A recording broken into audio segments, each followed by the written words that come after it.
Shalom, pessoal! Quero ler com vocês hoje, meditar um pouco, sobre uma passagem muito linda, que eu acho assim maravilhosa, que está escrita em Lucas, no capítulo 7, no versículo 11 a seguir. Jesus ressuscita o filho de uma viúva. Logo depois, Jesus foi com seus discípulos à cidade de Naim, e uma grande multidão o seguiu.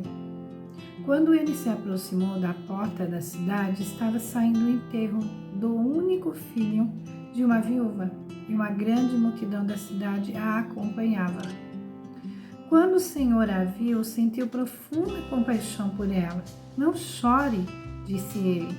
Então foi até o caixão, tocou nele, e os carregadores pararam. E disse: "Jovem, eu lhe digo, levante-se." O jovem que estava morto se levantou e começou a conversar, e Jesus o devolveu à sua mãe.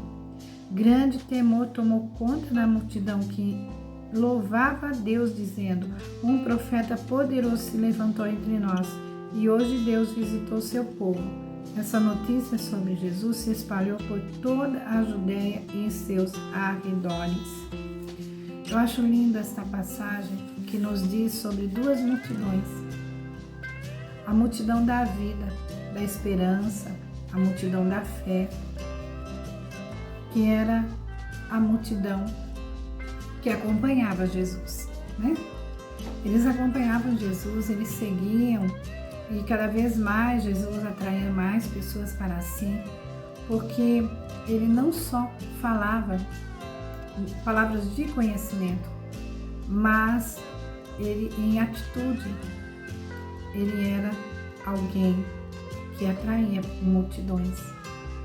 E tinha muitos ali que iam atrás de Jesus, que o seguiam para uma cura, para a solução de um problema. E o Senhor curava, o Senhor libertava. Então, onde Jesus estava, era a multidão da vida, da fé, da esperança. E aí, quando Jesus entra na cidade de Naim, vem outra multidão. A multidão do mundo, da morte, a multidão da tristeza,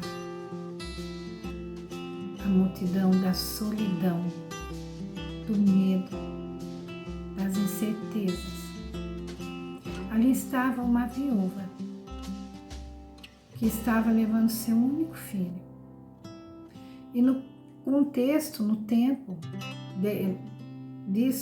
deste ocorrido, a mulher, ela não tinha como ganhar o seu sustento. Se ela ficasse viúva, e o filho cuidava dela, porque senão ela ia ser uma das quais iria pedir esmolas. Tinha que ser cuidado por alguém.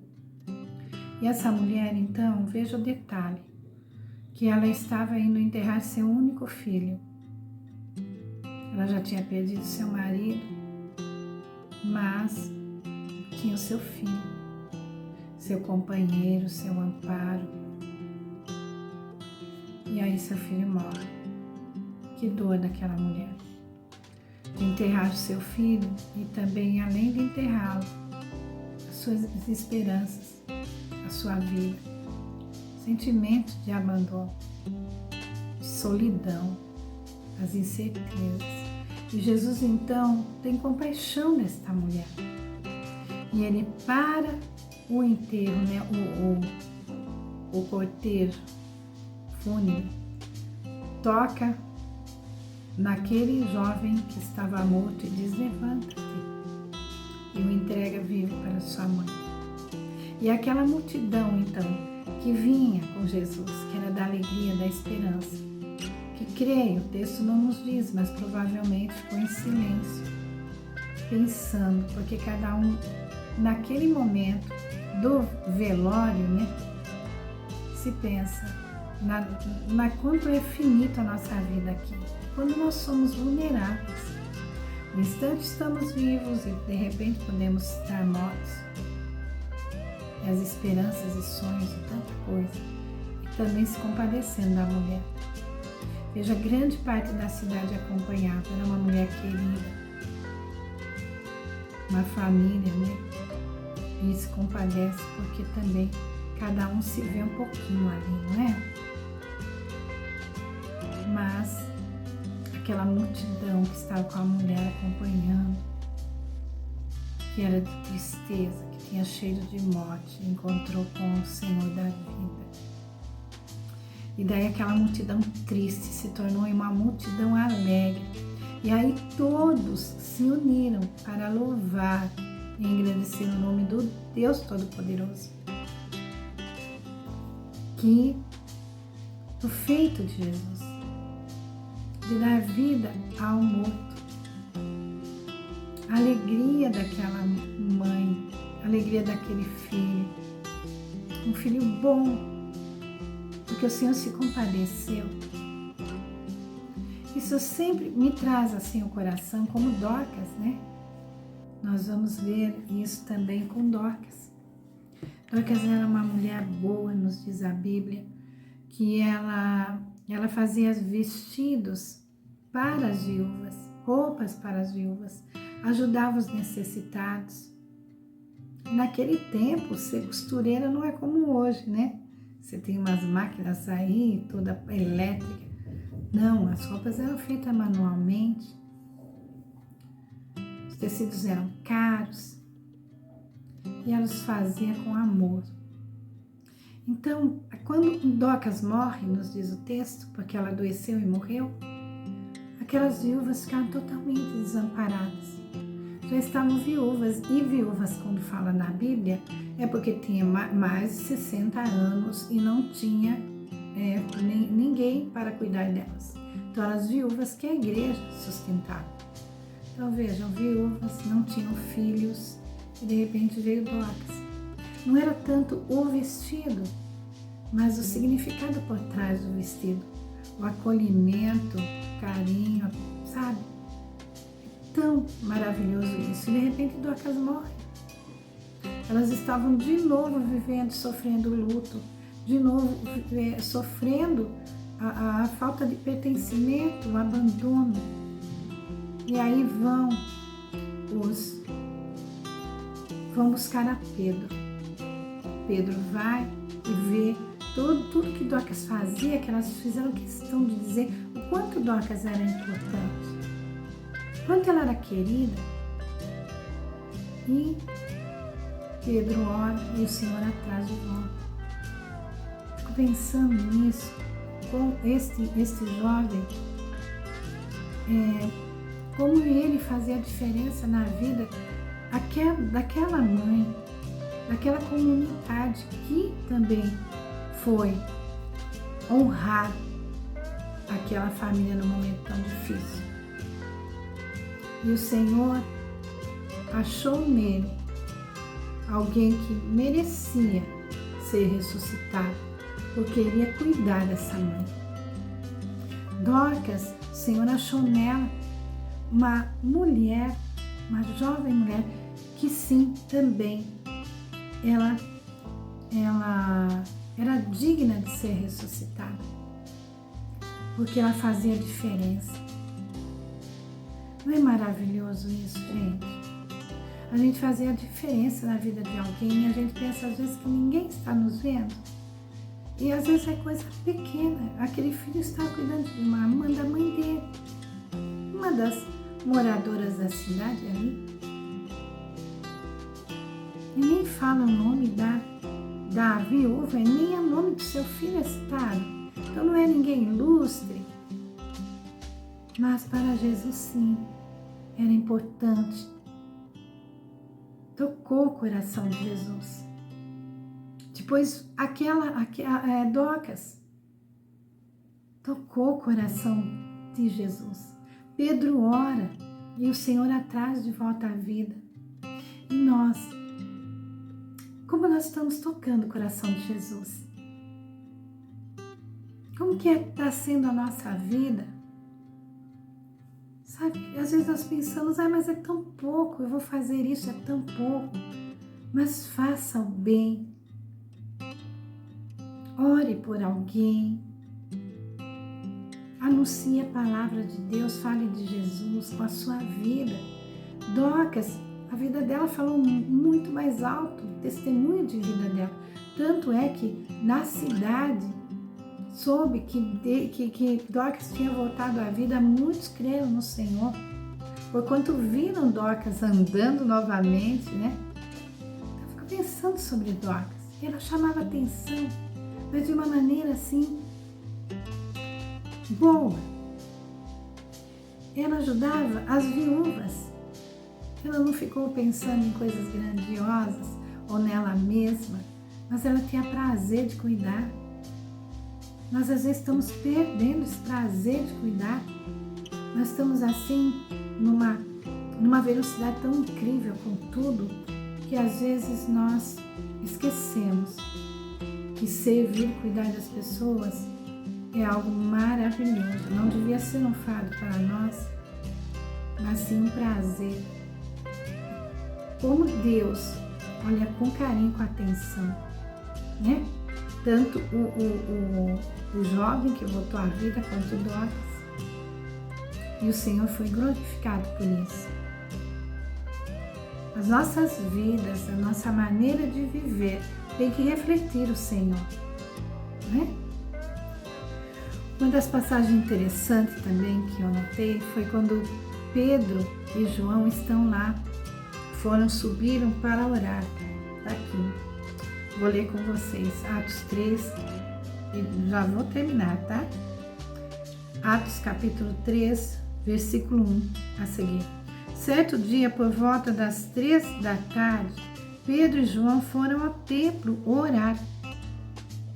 Para você ter uma atitude que toque o coração de Deus, de você ser uma pessoa generosa de verdade, que isso lhe dá felicidade, lhe dá prazer, não é que você faz por uma religiosidade, para alcançar alguma coisa de Deus, para que as demais pessoas lhe vejam e lhe enalteçam, mas é bem de você.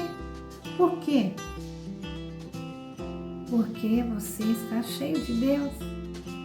O Senhor habita em você. O cristão, ele não faz obras para alcançar a salvação, mas porque ele é salvo. Quem é salvo de verdade, ele não consegue não fazer algo por alguém, né? É muito interessante. As obras falam de nós, a nossa maneira de agir. Então, veja, eles foram ao templo fazer o quê? Orar. Nós temos que manter essa vigilância, de termos uma vida de comunhão com o Senhor, orar. A leitura da Bíblia é muito fundamental. Ler a Bíblia e ore antes de ler. Peça ao Espírito Santo que te ensine. Ele vai te ensinar, ele vai te dar a porção que você precisa para aquele momento. E também louvar a Deus, adorá-lo. Adore o Senhor. Não importa, saiba que Deus está cuidando, mesmo que você não esteja vendo, o Senhor está cuidando. Confia nesse amor de Deus. Antes mesmo de você ver com seus olhos naturais, sabe, de maneira palpável, a bênção, já adore, porque o Senhor já tem te abençoado e Ele cuida bem de você. E aí, veja, um homem aleijado de nascença estava sendo carregado. Todos os dias ele era colocado ao lado da porta chamada Formosa para pedir esmolas a quem entrasse no templo. Quando ele viu que Pedro e João iam entrar, pediu-lhe dinheiro. Pedro e João se voltaram para ele. Olhe para nós, disse Pedro. O homem fixou o olhar neles, esperando receber alguma esmola. Pedro, no entanto, disse: não tenho prata nem ouro, mas lhe dou o que tenho. Em nome de Jesus Cristo, o Nazareno, levanta-te e anda. Então Pedro segurou o aleijado pela mão e ajudou a levantar-se. No mesmo instante, os pés e os tornozelos do homem foram curados e fortalecidos, e deu um salto, ele se levantou e começou a andar. Em seguida, caminhando, saltando e louvando a Deus, entrou no templo com eles. Que bênção, né? Então nós vemos aí, quando você está cheio de Deus na sua vida, assim, o Senhor Jesus ressuscitou o filho da viúva, mas ele disse, quando ele foi, antes de ser assunto ao céu, ele disse, todo o poder me é dado nos céus e na terra. Então, ide por todo o mundo, pregar o evangelho a toda criatura. Mas ele disse que os sinais seguiriam aos que creem. Em meu nome expulsarão demônios, em meu nome curarão enfermos.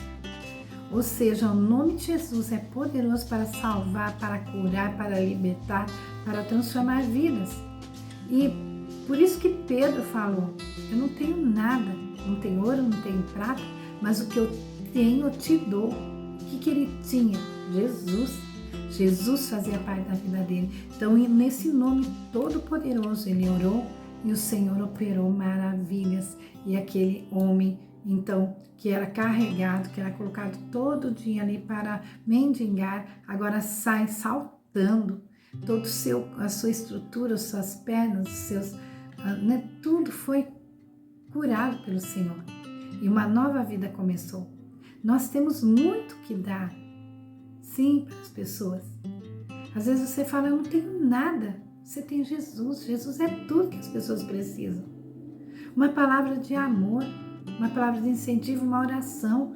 Mas a oração tem que sair assim, como saiu de Pedro. O que eu tenho, te dou Jesus. Em nome de Jesus, anda. E ainda ajudou a levantar. Veja bem, não foi só falar, ele ajudou. Ele esteve ali estendendo as mãos, pegando aquele aleijado e ajudando ele a ficar em pé. Ou seja, vamos, eu estou aqui, estou junto. Não vou te largar não, você vai andar. Sabe, às vezes nós precisamos falar isso para as pessoas, você não está sozinho não. Tem um Deus que te ama e eu estou aqui, tá? É uma pessoa por vez, é um momento por vez, sabe? Então, faça isso. Você tem muita coisa aí. Você tem Jesus, é tudo que você precisa. As demais coisas, o Senhor vai te mostrando como você pode ajudar, como você pode fazer. Você não tem dinheiro, não tem ouro nem prata, mas o que eu tenho eu te dou, Jesus. Jesus tocou lá no filho da viúva e devolveu o filho para a mãe. Pedro orou e Dorcas voltou à vida em nome de Jesus. E em nome de Jesus, o aleijado deixou de ser aleijado, não precisou mais ser carregado nem mendigar. E assim nós temos Jesus. Ele é o mesmo que ressuscitou o filho da viúva, é o mesmo que trouxe Dorcas à vida e é o mesmo que curou o aleijado. Não foi Pedro, foi Jesus. Mas quem anunciou Jesus? Quem falou em nome de Jesus foi Pedro. Nós temos um nome que é sobre todo nome. Ele é o soberano. Então, em nome de Jesus, vá, faça o bem. Abre aí um sorriso. Mas eu tô tão caidinho, tô passando por tantas lutas, eu tô tão desanimada. Então, Pedro não tinha ouro nem prata. Mas o que ele tinha, ele deu, Jesus. Você pode estar passando por um problema, mas você tem Jesus, você não está passando sozinho, ele está ali com você. Mas tem muitas pessoas que estão precisando de Jesus. Tem pessoas que têm Jesus, sim também, mas estão precisando de um reforço aí, de uma mão amiga, de alguém que fala, levanta e anda, mas que pegue, como Pedro. Pedro foi e ajudou a colocar em pé. Jesus tocou no moço e falou, levanta-te. Dorcas também, Pedro foi lá, tocou em Dorcas, orou por Dorcas, ajudou-a, trazendo-a de volta à vida através de Jesus, sim, mas o instrumento para isso foi Pedro. É isso. Nós somos aqueles que anunciam as boas novas, palavras de salvação, palavras de fé, de esperança. para você mesmo. Olha aí no espelho e diga: tudo posso naquele que me fortalece. Então o Senhor vai me fortalecer. É o Senhor que vai me dar força e eu vou passar por isso, porque o Senhor é comigo. Confia, acredita, começa por você mesmo, cuida bem de você, sabe? Diga para você mesmo: olha, eu te dou Jesus. Parece uma coisa assim, nossa, mas eu vou dizer isso para ela, porque muitas vezes nós nos esquecemos de quem é Jesus, de que Ele é todo-poderoso, que Ele nos ama. Nunca esqueça do amor de Deus por você. Ele te ama muito. E vai, espalhe essa boa notícia. Fale aí que as pessoas não estão sozinhas, que tem Jesus, que você também está aí para orar por elas. Tá bem? Nunca diga não tenho nada. Porque você tem tudo que você precisa e que as pessoas precisam. Jesus nos reconciliou com o Pai. Mas para a obra da salvação é Jesus. É o nome sobre todo nome. Em meu nome expulsarão demônios, em meu nome curarão enfermos. Em meu nome vocês serão reconciliados com o Pai. Se tornam filhos de Deus. Tem a herança de filho. Tá bom? Então vamos orar? Senhor, muito obrigada por essa palavra, muito obrigada por tudo que o Senhor tem feito por nós. Nós temos o Senhor. O Senhor nos reconciliou com o Pai, é teu sangue que nos purifica, tem o Espírito Santo que nos dirige, que nos capacita, que nos fortalece. Enfim, nós estamos muito bem com o Senhor. E todas as demais coisas o Senhor vai nos acrescentando. Isso é maravilhoso. Seja feita a tua boa, agradável e perfeita vontade em nós. E Pai, aqueles que estão enfermos, cura, aqueles que estão com problemas, resolve. Os enlutados, consola os corações e dá uma noite de bênção para cada um. Em nome de Jesus, amém. Henrique Traote.